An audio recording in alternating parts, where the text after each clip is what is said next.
নমস্কার বন্ধুরা, সকলকে স্বাগত। আমাদের দীঘা ভ্রমণ যাত্রার দ্বিতীয় দিন অর্থাৎ অন্তিম দিন। এই দিনটি শুরু করলাম ভোরবেলায় সাগর পাড়ে এক কাপ চায়ের সাথে। তারপর আবারও সমুদ্রকে স্মৃতি হিসেবে রাখতে ছোট ছোট ভিডিও ক্লিপ নিতে নিতে আমরা আমাদের দিনটি অতিবাহিত করতে লাগলাম। ভোরবেলার সমুদ্র সৈকত দেখতে অপূর্ব সুন্দর লাগছিল। এরই মাঝে নিজের ছোট ছোট ভিডিও ক্লিপও নিতে শুরু করেছিলাম। সমুদ্র সৈকতে বারবার গেলেও যেন মনে হয় প্রতিবারই নতুন নতুন করে স্মৃতি সংগ্রহ করছি। এরই মাঝে আবারও আমার বড় ভাগ্নে বিভিন্ন আনন্দ মুহূর্তগুলোকে ছোট ছোট ভিডিও ক্লিপের মাধ্যমে সংগ্রহ করছিল। সমস্ত বিষয়টাই আমি বেশ এনজয় করছিলাম। আসলে বড় ভাগ্নের সাথে থাকলে ভিডিও ফটো তোলার চাহিদাটা যেন দ্বিগুণ বেড়ে যায়। তারপর দেখলাম ছোট ভাগ্নেও ভিডিও ক্লিপ নিতে বেশ ব্যস্ত। সঙ্গে আছে বড় ভাগ্নে এবং ময়ূক। ওদেরকে ভিডিও করতে দেখে বেশ ভালোই লাগছিল।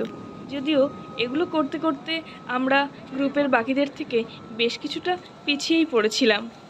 বাকিরা হয়তোবা মোহনার কাছে পৌঁছে গেছে, আর এদিকে আমরা ভিডিও ক্লিপ নিতে ব্যস্ত।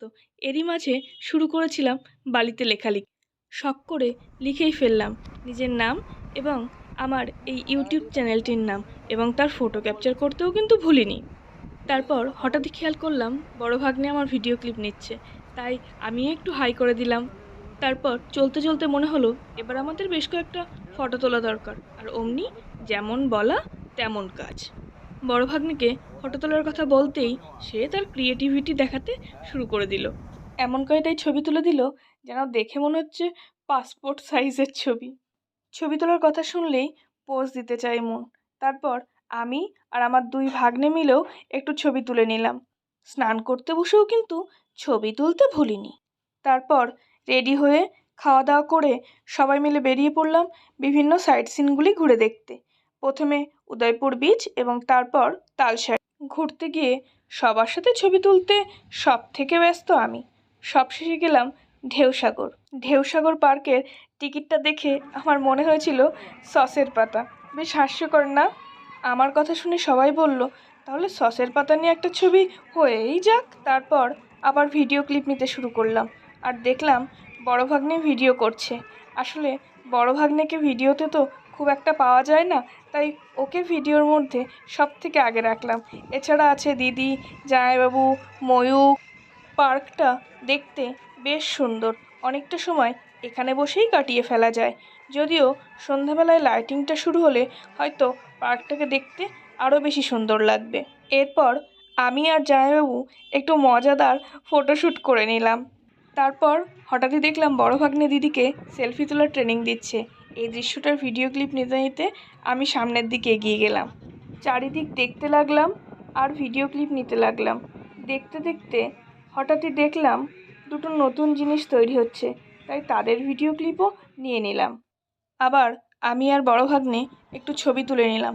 তারপর হঠাৎই দূর থেকে একটা কাপ দেখতে পেলাম, আর দেখলাম তাতে দিদি ছবি তোলার চেষ্টা করছে। এই দেখে আমিও সেই কাপের মধ্যে উঠে ওদেরকে বলার চেষ্টা করলাম, আরে আমারও একটা ছবি তুলে দে। এই করতে করতেই দেখলাম প্রায় সন্ধে হয়ে এসেছে। পার্কের লাইটগুলোও জ্বালিয়ে দিয়েছে, তাই তার ভিডিও ক্লিপ নিতে শুরু করলাম।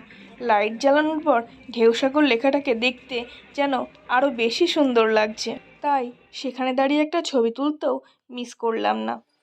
এই করতে করতেই আমরা দোলনার কাছে পৌঁছে গেলাম। পৌঁছেই দেখি ভাগ্নেরা দোলনা চড়ছে, আর আমি তাদের ভিডিও ক্লিপ নিতে ব্যস্ত। বেশ ভালোই লাগছিল ছোট ছোট মোমেন্টগুলোর ভিডিও ক্লিপ নিতে।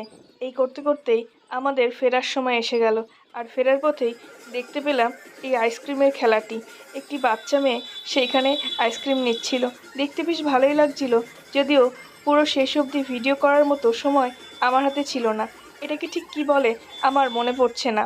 তোমরা যদি কেউ জেনে থাকো প্লিজ কমেন্টের মাধ্যমে আমাকে জানাবে। সবশেষে ঢেউসাগর লেখাটির সামনে একটা গ্রুপ ফটো তুলে আমরা বেরিয়ে পড়লাম ফেরার উদ্দেশ্যে। তারপর বেরিয়ে আমাদের সেই গাড়িটিকে খুঁজতে লাগলাম, যে গাড়ি করে আমরা ফিরে যাব ওল্ড দীঘার সমুদ্র সৈকতে। শেষমেশ গাড়িটিকে খুঁজে পেয়ে গেলাম এবং ফিরে এলাম ওল্ড দীঘাতে। এভাবেই আমরা আমাদের দীঘা ভ্রমণ যাত্রার দ্বিতীয় অর্থাৎ অন্তিম দিনটি কাটালাম। সবশেষে বড় ভাগ্নের সাথে সেলফি তুলে যাত্রাটি সম্পূর্ণ করলাম। ধন্যবাদ সকলকে। ভালো লাগলে লাইক, শেয়ার, কমেন্ট করবে, পাশে থাকবে। আজকের মতো বিদায়।